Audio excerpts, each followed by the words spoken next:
નમસ્કાર વિદ્યાર્થી મિત્રો, સ્વાગત છે આપ સૌનું વિદ્યાગુરુ ગુજરાતી ચેનલના લાઈવ લેક્ચરની અંદર. મિત્રો, એસપીસીસી નું પેપર તમે આપ્યું છે અને આપીને આવ્યા છો. સૌથી પહેલા તો આપ સૌને ખૂબ ખૂબ અભિનંદન. એકદમ મસ્ત પેપર હતું અને મને આશા છે કે તમને પણ મસ્ત પેપર ગયું હશે. હવે જે પેપર ગયું છે એની ચિંતા બાજુ મૂકીને આવતીકાલે જે ઇકોનોમિક્સનું પેપર 13 તારીખે આવતીકાલે જે પેપર છે એનું પ્લાનિંગ કઈ રીતે તમારે કરવાનું છે. 11 ચેપ્ટર છે. આવતીકાલે 12 વાગ્યા સુધીમાં કઈ રીતે વાંચવાના છે, ક્યારે કયું ચેપ્ટર હાથમાં લેવાનું છે, એનું ખાસ પ્લાનિંગ હું તમારા માટે લઈને આવી ચૂક્યો છું. ખાસ ધ્યાનથી જોજો. સૌથી પહેલા મને ખબર છે તમે આવી ગયા છો, પેપર પૂરું થઈ ગયું છે, 6:15 વાગ્યે પેપર લઈ લીધું છે, ઘરે પહોંચી ચૂક્યા છો, 7 વાગી ગયા છે. કદાચ એમ કે સાહેબ અમે 7 વાગ્યે તો પહોંચે તો વાંધો નહીં, 5-10 મિનિટ આગુ પાછું થઈ ગયું હોય તો ટેન્શન નહીં લેતા. બરાબર ને? તમે થોડોક મોડા જોતા હશો તો કાંઈ વાંધો નથી. અડધી કલાક આગી પાછી થાય તો કાંઈ ટેન્શન નહીં લેતા. પણ 7 વાગ્યાથી લઈને 8:30 વાગ્યા સુધી તમારે કયા કયા પ્રકરણ કરી નાખવાના છે. પહેલી 1.5 કલાકમાં પહેલું, ત્રીજું ને ચોથું મેં બહુ સ્માર્ટલી મૂક્યા છે. બરાબર? પહેલું અને ત્રીજું સાવ ઇઝી પીઝી છે.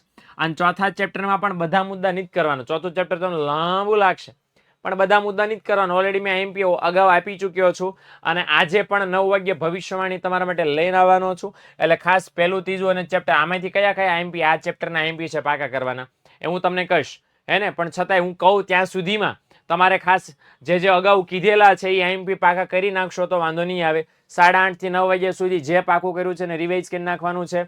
9 થી 10:30 વાગ્યા સુધી કયા કયા પ્રકરણ હાથમાં લેવાના છે જો યાદ રાખજો.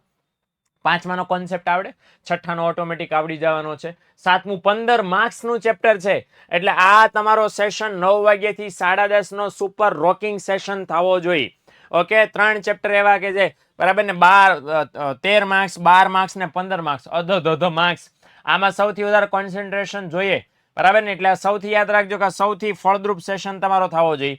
આ 1.5 કલાકમાં સૌથી વધારે માર્ક્સની તૈયારી તમારે કરવાની થશે. એટલે એવું લાગે તો ભલે અડધી કલાક આમાં વધારે જાય, ભલે રિવિઝન માટે અડધો કલાક જ વધે, બરાબર, અથવા તો 15 મિનિટ જ વધે, પણ છતાંય આમાં વધારે ટાઈમ નાખજો. આ ત્રણેય ચેપ્ટર ઇકોનોમિક્સના પિલર્સ કહેવાય. ત્રણેય 5, 6, 7 સૌથી વધારે છે ને 12, 13 ને 15 માર્ક્સ. એટલે કેટલા બધા માર્ક્સ છે? આટલા બધા માર્ક્સનું માત્ર 1.5 કલાકમાં ન થાય, કાંઈ નહીં, અડધો કલાક આ પ્લસ કરી દો. પણ એ 3 પાકા કર્યા પછી જ સૂજો. ઓકે, હવે તમે યાદ રાખો, 2 સેશનમાં 3 અને 3 6 ચેપ્ટર પાકા કરશો એટલે આવતીકાલે 12 વાગ્યા સુધીમાં ખાલી 5 જ કરવાના રહેશે. બરાબર ને? એ પણ હું તમને કહી દઉં છું. તો 10:30 થી 11 વાગ્યા સુધી વાંચ્યું અથવા રિવિઝન કર્યું, 11 વાગ્યે 6 વાગ્યા સુધી હુઈ જવાનું છે. બીજું કાંઈ ઉજાગરા ફુજાગરા કરવાના થતા નથી. 13 તારીખે વળી પાછા જાગી ગયા છો સવારમાં, તો આવતીકાલે સવારે 6 વાગ્યે જાગો, 7 વાગ્યા સુધી ઉઠો જાગો. અને આપણું એસપીમાં ગઈકાલે હું આપ્યું હતું, ઉઠો જાગો, તૈયાર થઈ જાવ અને વળી પાછા મંડી પડો. 7 વાગ્યાથી 8:30 વાગ્યા સુધીમાં તમારે કયા કયા ચેપ્ટર્સ કરી નાખવાના છે. બીજું ચેપ્ટર મોટું છે, 8મું 10મું નાનું છે. બરાબર ને? 8મું 10મું આઈએમપી છે, બીજું પણ આઈએમપી છે, પણ એમાં બધા આઈએમપી મુદ્દા છે એ તમારે ખાસ પાકા કરવાના છે. 8:30 વાગ્યાથી 9:30 વાગ્યા સુધીમાં કયા કયા ચેપ્ટર લેવાના છે, 9મું અને 11મું, એટલે તમારું કામ ખતમ. અને 9:30 થી 10:30 સુધીમાં શું કરવાનું છે? રિવિઝન. તમે કહો સાહેબ 11 ચેપ્ટર તો આવી ગયા, હવે 10:30 નવરાઈ થઈ ગયા રિવિઝન કરીને, હવે શું કરશું અમે?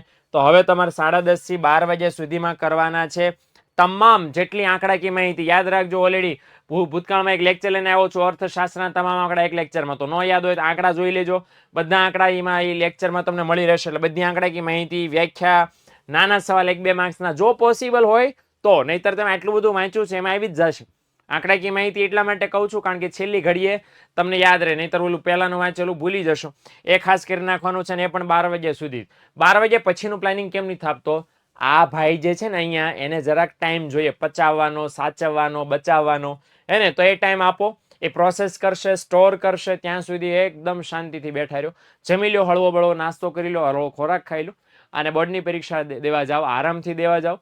મને બિલકુલ વિશ્વાસ છે તમારી મહેનત ઉપર. બોર્ડની પરીક્ષામાં ઇકોનોમિક્સનું પેપર રોકિંગ જવાનું છે, રોક સ્ટાર પેપર જવાનું છે.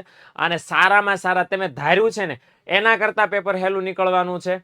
બરાબર? એ આશા સાથે ઇકોનોમિક્સના પેપર માટે બેસ્ટ ઓફ લક. મળીએ છીએ આપણે નેક્સ્ટ વિડીયોમાં.